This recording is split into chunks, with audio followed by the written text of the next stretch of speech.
It's time for the Ward Scott Files, hosted by John Martin. Join the Salty Dog and his captain, Ted Yoho. Search for the Ward Scott Files on Facebook, Vimeo, and over 30 audio platforms, including Apple and Spotify. Now here's your host, the Salty Dog, John Martin.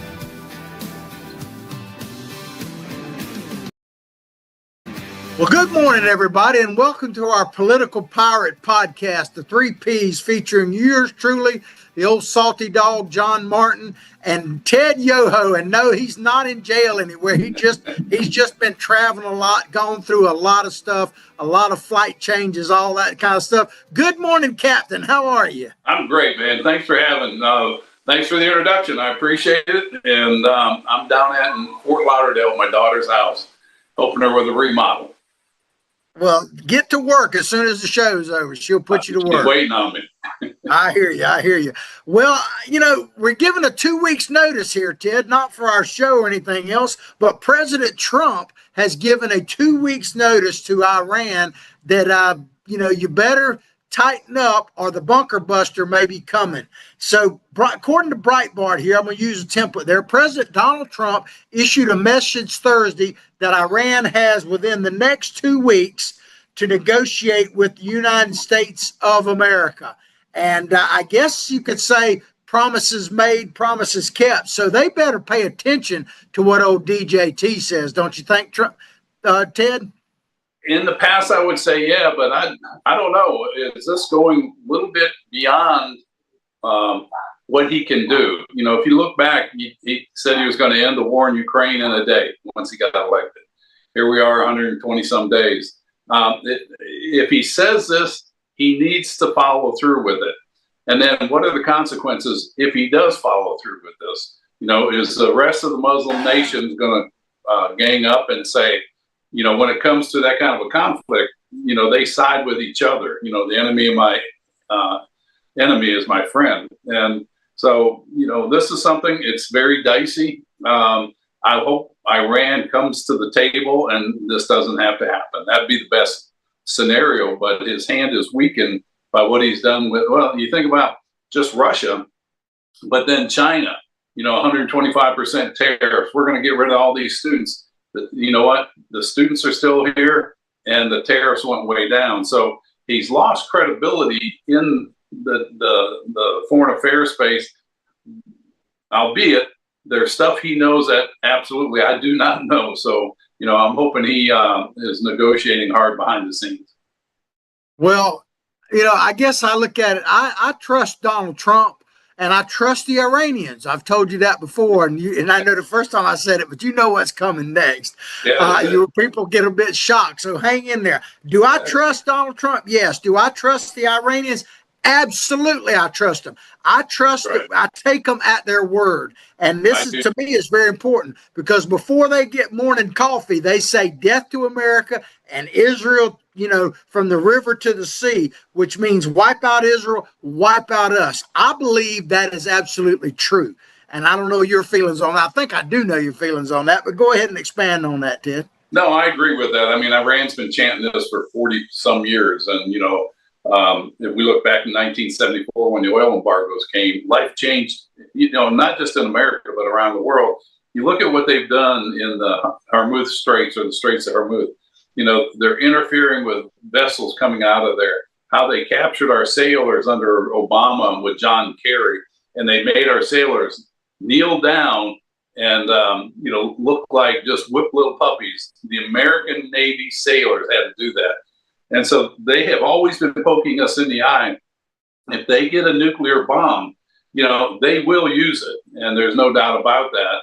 And, so I hope President Trump gets them to the table. I hope we don't have to use the bunker busters. But if needed, he needs to go follow through on that and then to be prepared for what comes after that. If you go into the China shop and break something, you're responsible for it. Well, like I always say, Ted, and I believe it's 100% true, any rational person, I don't care, you can hate Donald Trump, whatever, but any rational person, I think if they're really sincere, because Iranians have killed Americans over the years in various situations with either directly or with their proxies. But is there anybody out there that's rational? I asked this question. Chime in on Facebook. We'll respond to you as soon as we can. That if the Ayatollah had a button right now that he could push and America would be obliterated, would he not have pushed it yesterday? If he had it, he would use it. There's a difference between them having a nuclear weapon and really anybody else, because you know for a fact they would use it. Well, they would. And, I think that's the rationale behind this, and I think you're right. And I just hope these negotiations work. But think of this, John. North Korea's been saying the same thing, death to America. So does this embolden North Korea? So, well, if they attacked Iran because of the threat of a nuclear weapon, they know we have them. Are we next? And so it just kind of escalates things. And it's a tough game. Foreign policy is very tough, but it's very important. That's the thing that really directs the direction of the nation for, decades to come. And we've got to get it right. Or the only thing, back it up, or be willing to back up our decisions until it's carried through completion. Yeah, we don't need to make idle threats. That's for sure. But the only thing I would say different about North Korea, and I agree with you, they're a loose cannon to a certain extent. And, they have obviously the capabilities to do mass destruction right now. I do think that China hanging over them to a certain extent, because, love them, hate them, whatever, the Chinese, do I think they want to take over the world? Yes. But I don't think they want to destroy the world, because they want to rule a world. Whereas Iran, with their belief system, and I'm not talking about all Iranians, but the Ayatollah, I think they're waiting on 72 virgins to come or whatever. So they're literally, in their belief system, especially the sect that they're in of the Muslim, they believe that destroying them, obliterating, is actually a good thing in the end. So that's a little bit different, but I get your point for sure. Well, you brought up a good point. One is Iran, their goal is to get rid of the infidels. That's their fatah. Get rid of the infidels and non-believers, destroy them. The other thing you brought up, I think, is very accurate and very impactful that people need to understand, is China is sitting on the sidelines, and it goes back to their philosophy of Sun Tzu. Bide your time, hide your strength. Let your enemies fight each other and let them become weakened, and then you just walk in and take over. And I think that's exactly what Xi Jinping is doing, and that's exactly, brought it up. Their goal is to rule the world, period. Well, I said on the show on Friday, and of course you were traveling at the time, so I had to wing it there, man. But I said this about China, and I'd really love to get your opinion on it.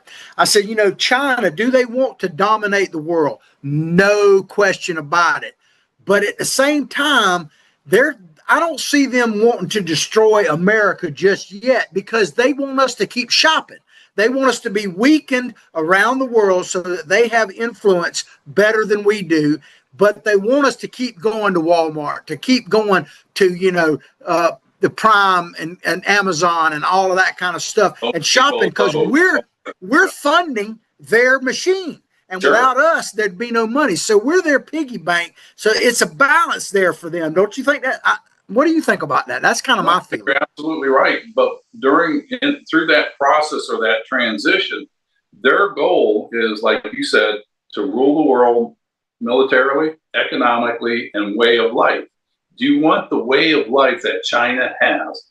I sent you that article. They do forced human organ harvesting on demand. They suppress people all over the world.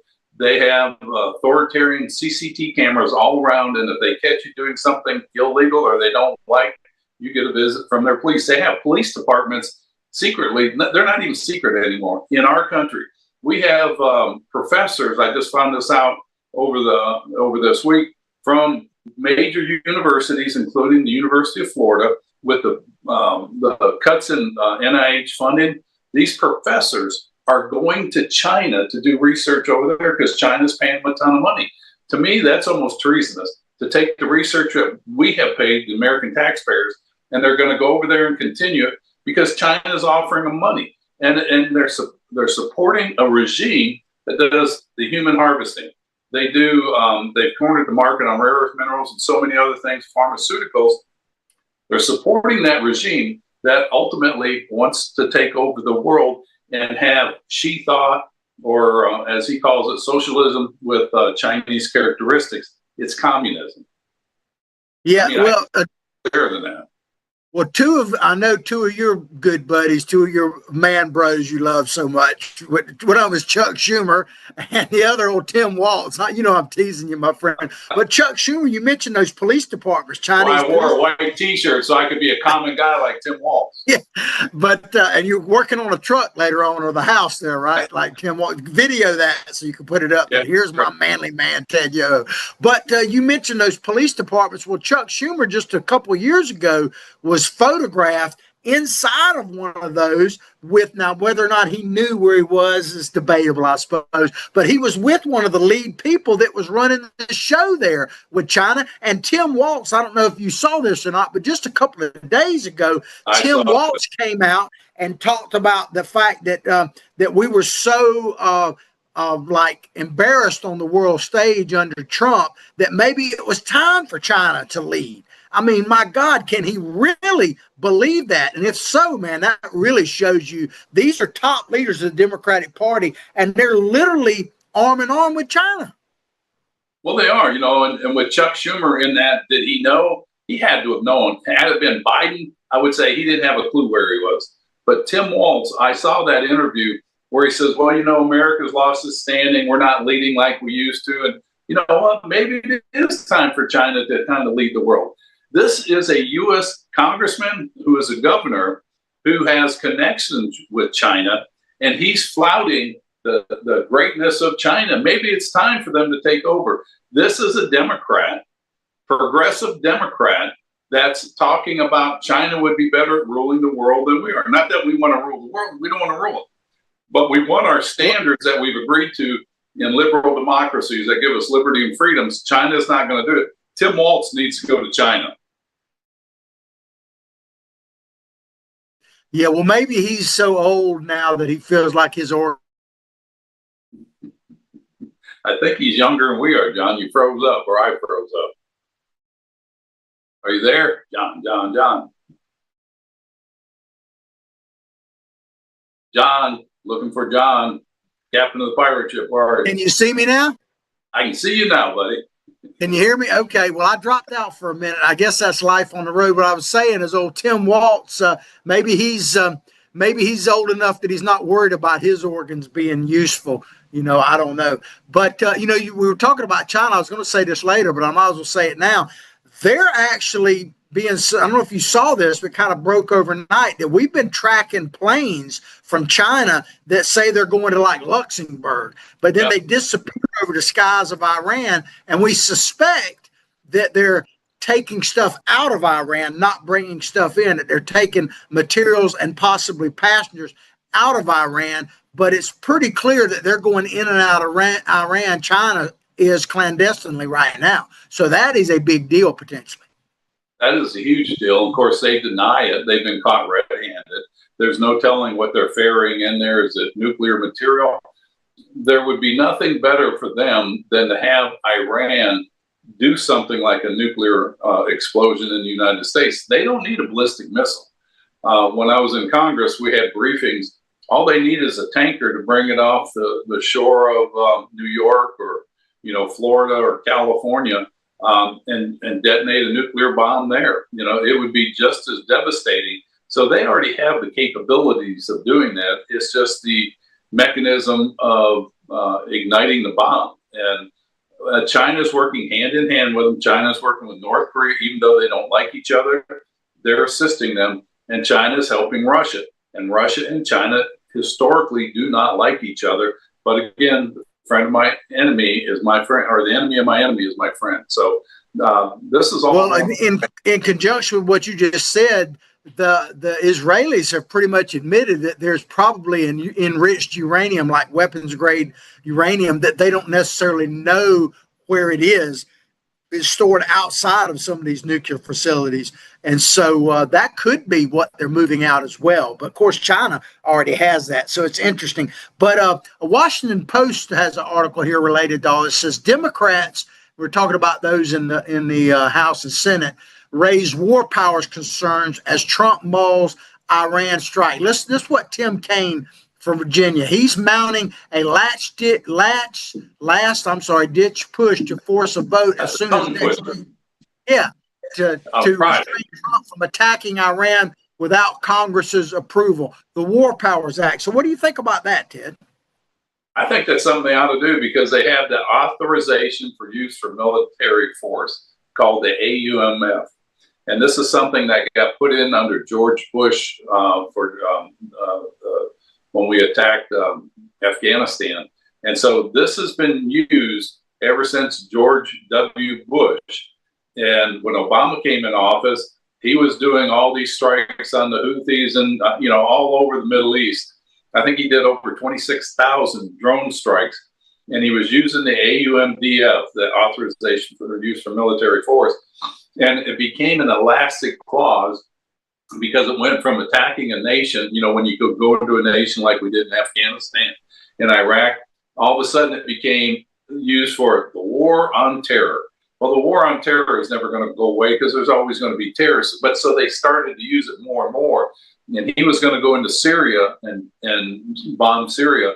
We blocked that in Congress. But that mechanism, the AUMDF is still in force.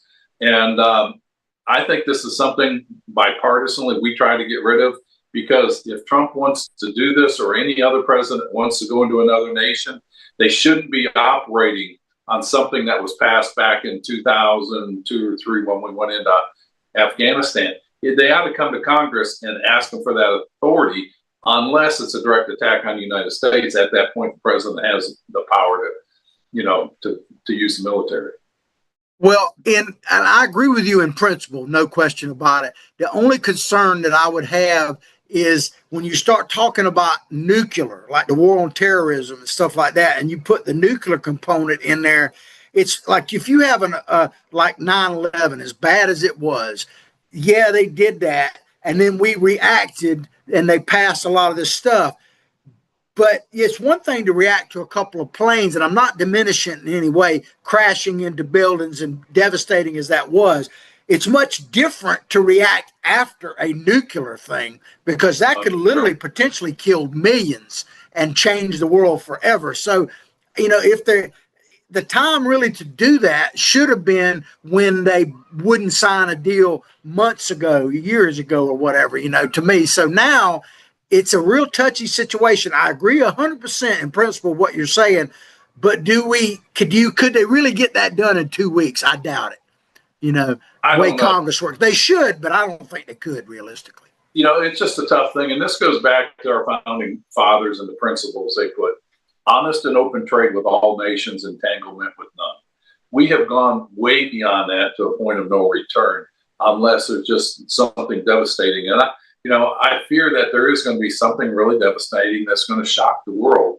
We're right on the verge of World War III. I get text messages from people saying that this is going on and this going on, and it's not over signal. So it's not coming from those people. But John, this is something that, again, it's the direction of the United States. How do you move forward from here? I agree 100% with you on waiting. You don't want to wait until Iran has a nuclear bomb. But had we, or even going forward, if we build enough strength and deterrence, hopefully people would say, I'm not going to mess with them. They're the big dog. I don't want to mess with them. And this is where we've dropped the ball. And that's why we go back to the idle threats where they draw a red line. When Obama said, if Assad uses chemical weapons in Syria, that's a red line. We're not going to tolerate it. Well, guess what? Assad used it over and over and over again. We did nothing. Trump, the war is going to end day one of my new presidency. Didn't happen. Now he's threatening this, and this is going to be, pray for the nation and our leaders. Yeah, absolutely. Well, this is such an important topic. We got a couple more points we want to make on it, but we're going to take a quick commercial break, and we'll come right back and get into that. If you'd like to be a sponsor of our show, look at the tagline, Contact Freddie, and join us, because we really need your support. As I'm always saying, Ted, not everybody can be a fighter, but everybody can support those of us in the fight like you and I. Appreciate it. Yep, I agree. So we'll be right back. Although the owner of Lewis Oil Company maintains she is 29, Lewis Oil turns 60 years old in June. Chevron would like to recognize the North Florida second-generation family-owned business, celebrating its growth and staying power. Lewis Oil Company maintains significant on-hand supplies, strategically located fuel depots, a delivery fleet, on-site service, fuel card locks, and convenience stores. Lewis Oil Company understands its responsibility in the local economy by providing service and delivery on demand and in crisis. As a first responder for 18 Florida counties and the Southeast from Texas to Virginia, we are proud of this rare accomplishment. Lewis Oil delivers. This is Ward Scott, and I want to thank all our sponsors who keep the show going and pay the bills. The Ward Scott Files premium sponsors are Crime Prevention Security Systems, large enough to serve you, small enough to care. Meldon Law, the only official injury partner of the Florida Gators. The Ward Scott Files Gold sponsors are Lewis Oil Company, Shoot GTR, On the Spot Dry Cleaners, R&R Construction, and Style Cuts. If you are interested in promoting your business on the show, you can visit our website, www.wardscottfiles.com, and click on the Advertise Here banner on the right side of the page, or call my friend Freddie at 352-284-3733. Again, thank you to all the great businesses that support the Ward Scott Files. And remember, if you like the show, thank our sponsors and support the businesses that support us. What you just said is one of the most insanely idiotic things I have ever heard. Everyone in this room is now dumber for having listened to it. May God have mercy on your soul. Ward, that very much surprises me that you've never been tased. You can't handle the truth! All bees poop. A warthog. He's gonna come up the steps. Here he comes. Oh my goodness, and he's huge. Hello, boy.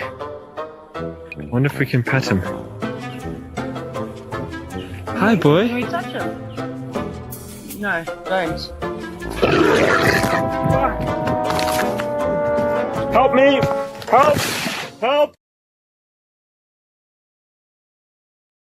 And we're back to the Political Pirate Podcast, the 3 Ps with yours truly, the old salty dog, and the captain of our pirate ship, Ted Yoho. I like that new moniker we have. I like the way it rolls off your tongue. You can't go wrong with the 3 Ps, baby. So we were talking about what's happening in Iran and Israel and whether or not we're going to get involved in it and directly involved in it, and the 2 weeks notice that President Trump gave for potentially using the bunker buster bombs. But Senator Mark Warner of Virginia, the top Democrat on the Senate Intelligence Committee, said this. He said, if President Trump wants to completely ignore the intelligence community because he hasn't testified before that committee or any representatives, we are playing on dangerous ground. So he's talking about the president needing to come and basically enact some variation of the War Powers Act in order to use something like this and play off of what you were talking about, Ted, right before we went to break, the laws that were passed to fight terror after 9/11. So that's what the Senate is talking about. So let's pick up where we left off on that. Sure. So go ahead, Ted. Well, he does need to come to Congress and ask permission on that, because it is such a vital thing for the safety of this nation, for the continuation of this nation. We're talking war with severe weapons. And, it's not just going to be Iran. Pakistan's got a nuclear weapon. India's got a nuclear weapon.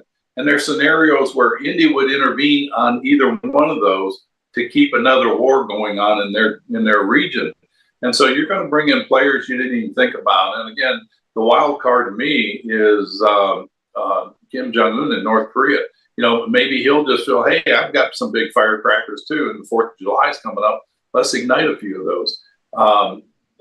So there's a lot of moving parts, and I think it would be wise. It's biblical too.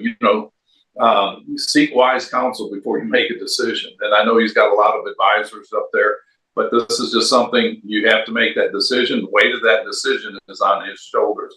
he being President Trump.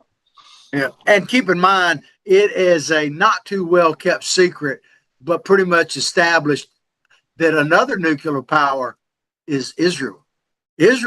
Most people believe Israel has nuclear weapons, and I know I'm not divulging any secrets that other people don't know. Just to give you a quick example of that, a lot of people don't know it, but this is widely known. They have 2 submarines that were built over, I believe, in France, but they've got 2 submarines that they built for nuclear missile capability. Now, they claim they don't have them, but why would you build them if you don't? So, and you know, it's just going to be a mess if it happens over there. Well, you know, it's kind of like Xi Jinping and the islands, the Spratly and Fire Reef and Mischief Reef Islands that they've weaponized. And when he came to the Rose Garden in 2015 under Obama, Obama asked them about what their intent were, if they were going to be militarized. And Xi Jinping says, oh, no, peaceful navigational purposes. So yeah. I'm sure that's the same way with Israeli submarines. Peaceful purposes. But, you know, I was thinking about this, about President Trump, and as I said earlier, I agree with you in principle about the president needing to come into Congress. But in a way, and I'm going to play a couple of videos here, can you really blame President Trump for not necessarily trusting the people in Congress or wanting to go there? I want to play this video, and I want people to, cover your ears, because not me saying this. These are Democrat members of Congress saying this over the last couple of months. Check it out. We landscape within our walls will fight from dawn to dusk. We have to fuck Trump. I was going to say fuck, but no, we're not. No, I'm not going to say that. Which side are you on? Which side are you on? What they meant to say? Fuck Donald Trump and Elon Musk. There are no neutrals found.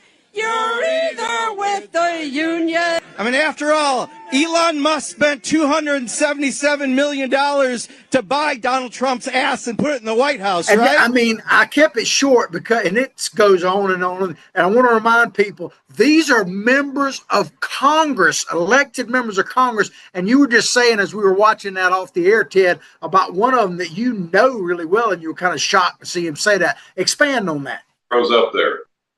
There you are. Yeah, expand on what you were saying about one of those members that were saying that you actually know.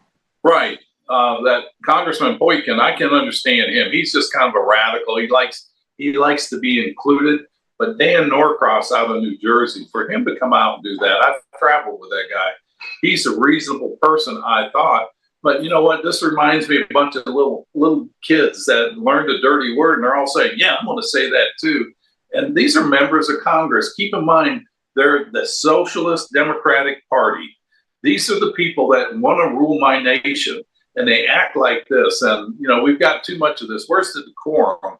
And, you know, this is not how you do this in a gang or a mob setting like that, to try to get fanfare and YouTube likes. I think it's ridiculous. It's disgusting. And these people ought to be thrown out of office. And like I say, these are members of Congress that just happened over the last couple of months. But here is a member of the U.S. Senate, which, Donald Trump or his advisors would be coming before Congress, Senator Padilla. And he's the one that bum rushed Kristi Noem's press conference out there in L.A. But this is what he said on the Senate floor just this past week about Donald Trump. Let's play that and come back. Yeah, I got some comments on this one. Sides of the aisle. Are we truly prepared to live in a country where the president can deploy the armed forces to decide which duly elected governors and mayors should be allowed to lead their constituents? Is that really the precedent that we're okay with setting? As Secretary Noem herself said last year when she was governor of North Dakota, at the time she said, quote, "If Joe Biden federalizes the National Guard, that would be a direct attack on states' rights." That was Governor Noem, now Secretary Noem. Now, throughout this country's history, we've had conflict, we've had tumult, but we've never had a tyrant as a commander-in-chief. And that is not by coincidence. I mean, there you have a member of the U.S. Senate literally saying that we have a tyrant in the White House. And so Donald Trump is supposed to, or his advisors, come before the Senate that is calling him the F-bomb and a tyrant. My God, Ted, I know you got some strong thoughts on this. Share them with us. You know, it really does. And this guy calling Trump a tyrant because he federalized the National Guard and brought in the Marines. He did this from lessons learned from the past. Go back to under Obama, or not Obama, and under Biden. You know, when we had the riots in all over in Los Angeles, Oregon, Minneapolis, Philadelphia over George Floyd and the Ferguson riots, you know, our government stood idle and let them do that because it was in the name of peaceful protest. They're just venting some anger.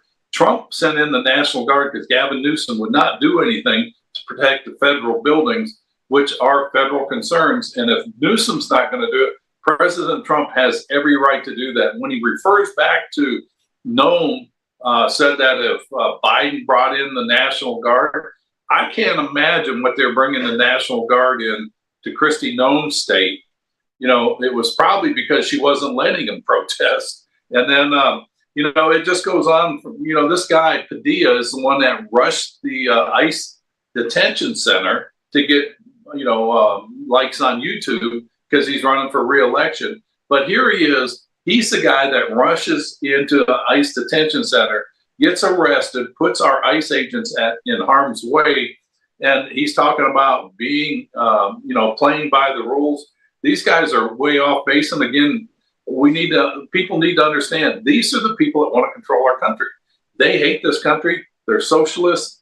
At best, they're socialists. And they have no place in a free constitutional state like ours.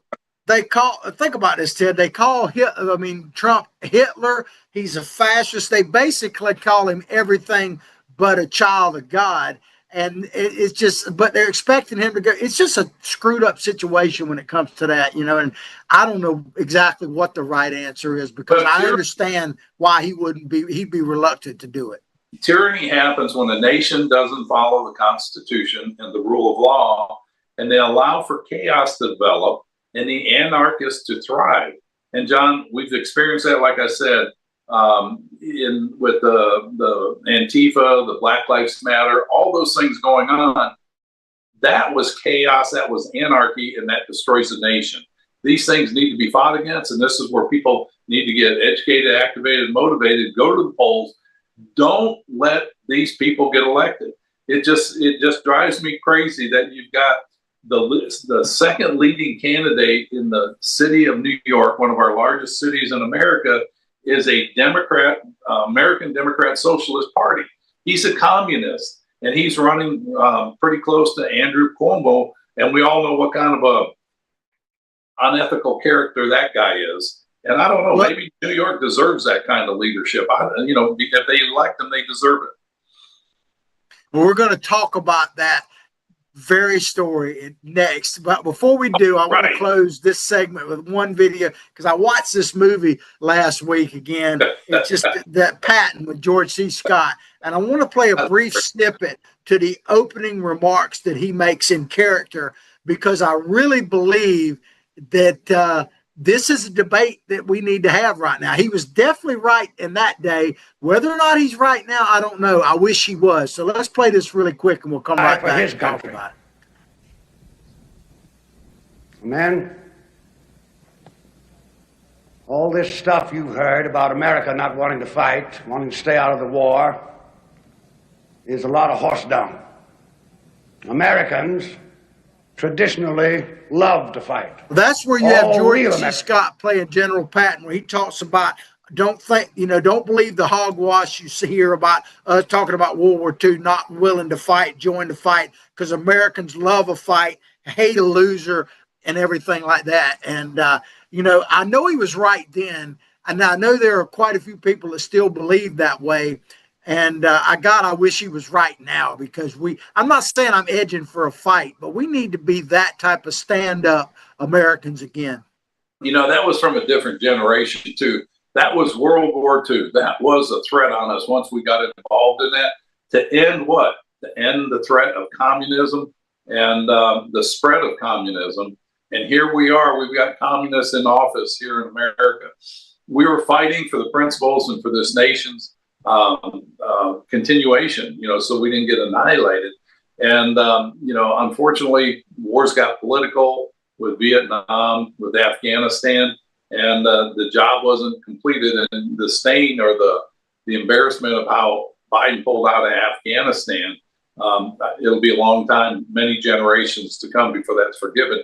We need to get that sentiment back into the American people, what it means to be an American, when you stand up, when you fight for America. And you only get that by electing leaders that adhere to the rule of law. And we've run astray, and we need to get back to that. And of course, keep in mind, people that are debating about Biden's competency still and everything else. I still remember when he literally said that under his watch, we didn't lose any American soldiers. Yeah, right.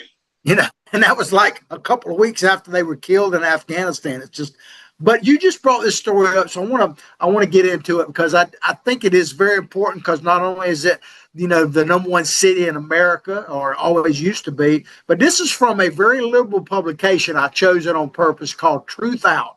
Sanders endorses Zohran Mamdani for New York City mayor, and he says we need new politics. And I got a picture that we're going to post. There is Zohran, and he's also with your bosom buddy there, Alexandria Ocasio-Cortez, who is campaigning for him. So you got Bernie Sanders and AOC, the leaders, de facto leaders of the Democratic Party, coming out for Zohran Mamdani. Tell us who this guy is, because you seem to know pretty well, Ted. Tell us who he is. He's a member of the American Democratic Socialist Party. Enough said right there, because AOC is the same thing. And it's only fitting that she would come out and endorse another communist. They hate this country. They want to tear it down. And for Bernie Sanders, of course, we know he's a socialist. And it's like I've said before, I quoted that guy that is the leader of that party. All socialists, all communists are socialists until they reach socialism, and that moves into communism. We're seeing this in Canada. We're seeing it in the European Union. And we do not want it here, and we cannot afford that here. We are that bastion of freedom and liberty, that light on the hill that Ronald Reagan talked so passionately about. And I hope the American people feel the same way. We need to get into that, because once you lose it, you'll never get it back in our lifetime. Yeah, well, Bernie, old Bernard, he said of Zohran, he said, we need the kind of visionary leadership that Zohran is providing in this campaign. But my question is, what is that vision? Because this is a guy who said it, and then what I'm about to say, and then came back and defended it. He said that that the world needs to globalize the intifada. He's been using that as a rallying cry. So we need a global-wide intifada that the intifada, I think is the proper way to say it, essentially destroy Israel, death to America, exactly what the Iranians are saying, even though this guy is of Indian descent. He's calling for globalizing the intifada. I mean, and he's proud of that. This is a guy who's just a hair's way from being the next mayor of the most important city potentially in the world, but certainly in America, Ted. It really is. And when he says that, globalized intifada, that means to destroy all non-believers of the Muslim faith. That means that either they adhere and succumb to the Muslim faith, or they pay taxes, or you kill them. I mean, it says that in the Quran. So, again, how did we get to this point? And it's because we've lost our compass as who we are as Americans, because we're not teaching this stuff in schools, American versus communism.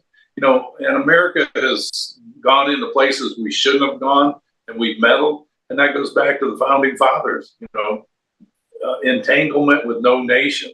And, walk softly, carry a big stick, and nobody wants to mess with you. And I think that's something that we all ought to strive to get back to. But keep in mind, we're $37 trillion in debt, $3.2 billion a day in interest payments. This is non-sustainable. And when you see Washington finally waking up to this, I don't want to say it's too late, but it shows you the severity of the problem that we're facing. and that this needs to be done and dealt with now. And the people like this man that's running for mayor of New York, he's not going to help that. He's going to make it worse. The AOCs and all those people, they don't have any place in a constitutional republic. Yeah, well, he's actually campaigning on like free public transportation, literally free housing, because he's talking about basically freezing rents at a level that is unsustainable and that type of thing. So he's essentially talking about everything for free in New York City. I just got back from that trip in Europe, and they were talking about how nice socialism was compared to communism, but they're paying 50 to 60% in taxes because healthcare is free. But if they want to go to a doctor on something that they need to get taken care of, that they have to have their own private insurance on top of the 60% they're already paying in taxes, retirement, and their wages are suppressed. There is no free.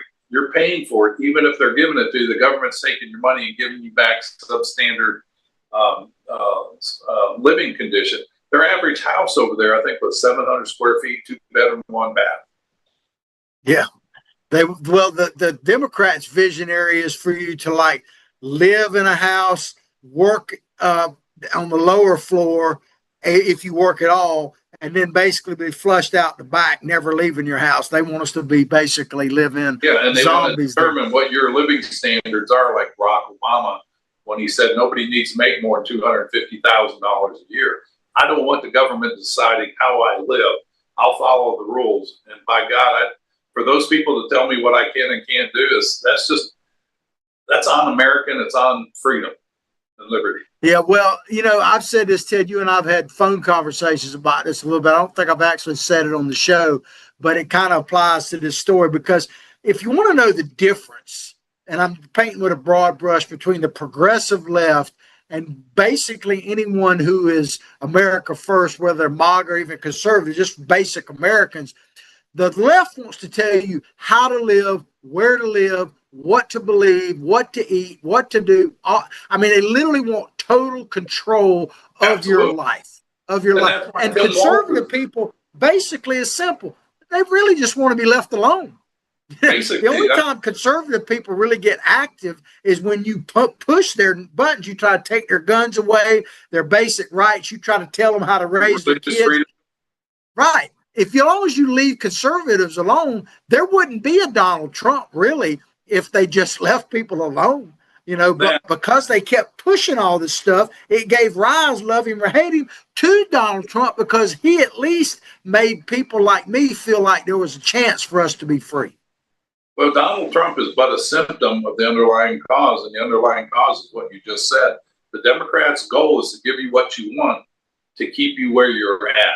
They want total control, and then you get the nut jobs like Tim Walz saying maybe it's time for China to be the world dominant power.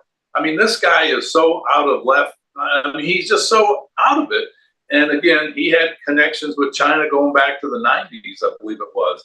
And, there's no room for those people. You think of Joe McCarthy back in the, I think it's 50s, when he had the anti-communist movement going on. He went a little overboard. But here it is. It's rampant today. I don't think he was as bad as people said. Maybe some of his tactics were. But we've allowed this to happen in our country. And then you get these people like at that protest, the members of Congress saying, F Donald Trump. And they're like proud of that. I mean, give me a break. Yeah, and like Tampon Tim, as I like to call him, he's like China could be benevolent ruler of the world. He wears a white Democrats here at home, we need to be meaner, and nastier. I mean, it's just crazy. But think about this, Ted, because early voting has already started in New York City for mayor. The choice basically is going to be between Andrew Cuomo, former governor, and Zohran Mamdani, AOC, Bernie supported. God help us, God help New York. I mean, they don't really have much of a choice. I hate to say it, but Cuomo would be better choice. I mean, it's just unbelievable, the corner. Unbelievable. You don't know. Cuomo may be the one that's running just to set this other guy up, and then, maybe doesn't campaign hard or makes this guy become the mayor. This goes back to The Clash of Civilization. It's a book by Samuel Huntington. and he talks about how minority communities, mainly he was talking about Muslims, how they come in and they start off being the model citizens, and then they start growing and growing and growing in political power. They start off at the school boards and things like this. Now you have this happening in New York. You have it in England. You have it in Holland. You have it all over the world. You got your Ilhan Omars, your Rashid Tlaibs, and they become more radical the higher up they get because they think they're empowered to do those things. Yeah, well, they want to say tax the rich and everything else and all, but I tell them, look at my friend Ted Yoho. He's down there having to work on his daughter's house, remodeling, and he's in a T-shirt. How much more do you want to tax that guy? I'm a common guy, man. Yeah, I know. I'm just messing with you, my friend. But this, back to a more serious thing here. Listen to this next story. So this comes to us from Fox News. California police plead for help amid officer shortage as union boss warns of unprecedented riot onslaught. This is direct quote from Jake Johnson, who's the president of the California Association of Highway Patrolmen. He says, I've been around a very long time, and I've seen similar to what we're facing now, but I've never seen the amount of onslaught. He doesn't say they're mostly peaceful. He says they're being overwhelmed by the riots in LA and now in San Francisco and other places throughout California, and also, but he's calling for the very thing that Donald Trump is trying to provide. Yeah. And then you have that Senator Padilla saying, how dare they nationalize the National Guard?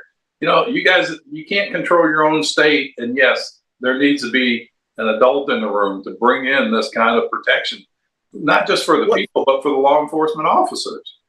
But listen to this, and you made a point there about National Guard that's pretty interesting what this head of the Highway Patrol California says. He says that his officers are working 16 to 20 hours a day, and not just a physical thing, but think about the stress level that's on them and their family. But listen to what this Mr. Johnson said. He said, as far as the interaction with the National Guard, I haven't seen any action with them for the 3 or 4 nights I've been out here. This is just recently. He said, I didn't see any National Guard. I saw what was on the news. They're guarding the federal facilities, but they haven't been integrated with any of us. So the media has you believe, and the politicians in California, that the National Guard are out policing the streets and running roughshod over the people of California. But here you have the head of the Highway Patrol saying that's not the case. We're out here on our own, and the National Guard is protecting the federal facilities.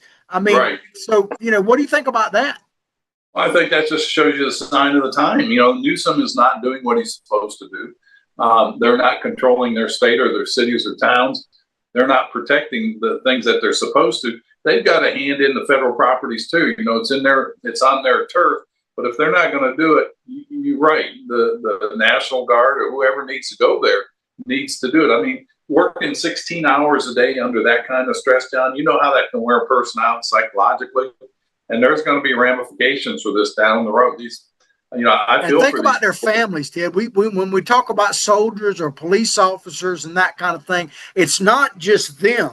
It's their families that are in this, and they're under turmoil and stress. And somewhere there's a spouse, male or female, taking care of kids and all that on their own and having to do it while they're worried about their spouse that is being in harm's way. I mean, that's why you just have to have overwhelming support and for the National Guard and police officers and soldiers and the like, because there's no other job quite like that. There really isn't. And then you get around these protesters who are throwing stuff at them. You don't know what's in those bottles. They're spitting at them, cussing them, throwing Molotov cocktails. They're doing all these things. And these people, I don't know how they have the restraint they do. I was not made to be a policeman or law enforcement because I couldn't handle my cool like that. Yeah, well, but there is some good news in this. That just yesterday, the Ninth U.S. Circuit Court of Appeals, which is a liberal version of court out in California, decided with President Trump that he can and was not necessarily justified, but he has the power to do exactly what he did to call out the National Guard. So they ruled in the favor of Donald Trump, a liberal court. But of course, what does he call him? Newscum, Governor Newsom. That's what Trump calls him. Comes out and said, we're going to continue fighting for California. But let me say this, and we'll move on to another story and get your comments real quick, that chaos is the Democrat strategy now. That's what their strategy is, because they want things to be so chaotic like they were during COVID that the people will just say, much as I like Donald Trump, I just want things to get back to normal. So they don't have any plan other than chaos, from what I can say. No, that's their plan, is to just create so much this disgruntlement with the chaos that they're doing that it breaks the system and rebuilds it.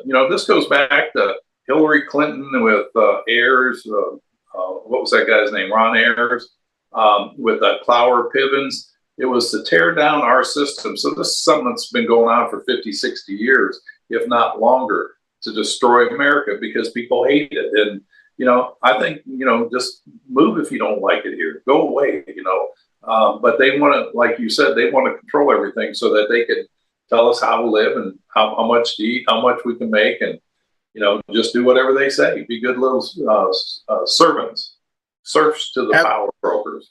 That's what they want. Absolutely. Well, we got about 5 minutes left in the show, and I want to bring up a thing. It's kind of an ongoing story that we've been talking about, but apparently the DNC, the Democratic National Committee, and this is from the New York Times, it says is in chaos and desperate for cash. Under new leader Ken Martin, the Democratic National Committee has been plagued by infighting and a drop in big donations, raising alarms from Democrats as they try to win back power. So I said this on our Monday show that I did, that Randy Weingarten, who's been a big member of the DNC, the president of the biggest teachers union, she quit this past week. But now Obama has come out and basically said that, I don't know if you saw this or not. We don't have time to play the video, but he came out on a show this week and said that rich donors need to forego maybe remodeling the kitchen in the Hamptons this year and donate to the DNC because they need the money. I'll say this and I'll turn it over to you, Ted. I'm not really surprised that they're going broke, the DNC, because basically that's how they ran the country when they were in charge. So why wouldn't they run their own organization like that? Yeah, you can always spend. Don't you feel sorry for them, Ted? I'm going to shed a tear. I think it just went away. No, I mean, for Obama, again, and this is his elitism, that, forgo remodeling your kitchen in the Hamptons and send a check. I wonder if he's done that. He's always good at talking to people. And, I'm glad that he's still out there, because he went to, I think it was Philadelphia, Pittsburgh, telling the black men that, you're not going to support a black woman, a woman of color, just because she's a woman. Get over that. He's trying to berate him, and more power to him. I hope he stays out there. And Randy Weingart, I am so glad that she's stepping down. And the new leadership, Ken Martin, that must be a cousin of yours or something, right? Yeah, he's my cousin. Yeah, on the wrong side of it. But yeah, it's interesting. You brought up what Obama said about that in the campaign, and it just reminds me of what like Biden said: "You're not black enough," or "You ain't black," or whatever. And now you got Obama. It's just amazing that they wonder about men, but like black men, where they're basically telling black men, "You're not really black," depending on how you vote. It's just Joe Biden is famous.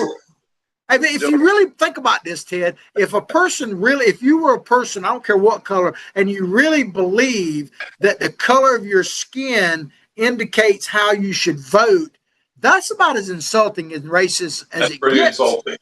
Or if you're a man and you won't vote for a black woman or a semi-black woman, you're a racist. I mean, these people are so off base, and God bless them. I hope they stay out there. I hope they go up there and campaign for the guy up in New York. Yeah, well, I'll close with one more comment, and for you to comment on Jasmine Crockett, the gift that keeps on giving. She was on a podcast this week, and she said, we've been called garbage people, we've been called deplorables, all that kind of stuff. She said that anyone, she didn't differentiate creed or color, anyone that voted for Donald Trump, which was 72 million people, are sick. They're absolutely mentally ill and sick. 72 million. That, I don't know what else they'll call us, but maybe that'll work for them. I don't know, but I guess I'm assuming you voted for Trump. I know I did. So I guess it does mean that I am mentally ill, and perhaps I am, but I'm going to stay infected for a while, I think. Yeah, I mean, again, when you're losing, you get angry, you start making excuses, and if you're making excuses, you're losing. I just hope they stay on the air and continue this great show that they're doing.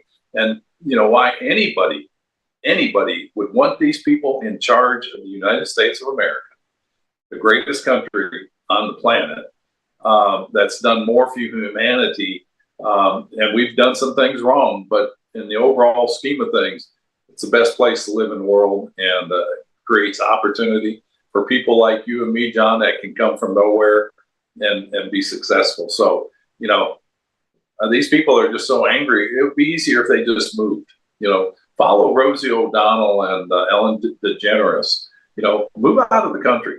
Just go where you think it's going to be better, and we'll see. I hear you. I know our country will be better. I hear you. Well, I hope you've enjoyed the 3 Ps today, our Political Pirate podcast. Check it out. I love the way that rolls off your tongue. Absolutely, man. Spread the word. Remember what I always say, not everybody can be in the fight, but everyone can support those of us in the fight, and we certainly need your help. I hope everybody has a blessed weekend, including you, Ted. I'm going fishing, but I'll let you close us out, Ted. No, I appreciate it. I just appreciate, the opportunity to get out here and talk to the constituency, our listeners, and, hang tough. These are going through turbulent times we've not seen before in my lifetime. And, if we all come together and, pray for our leaders in office, we'll come out of this fine, and it will be a stronger nation that we pass on to the next generation that deserve it. Well said. Peace out. Y'all take care. Goodbye. Thanks, John.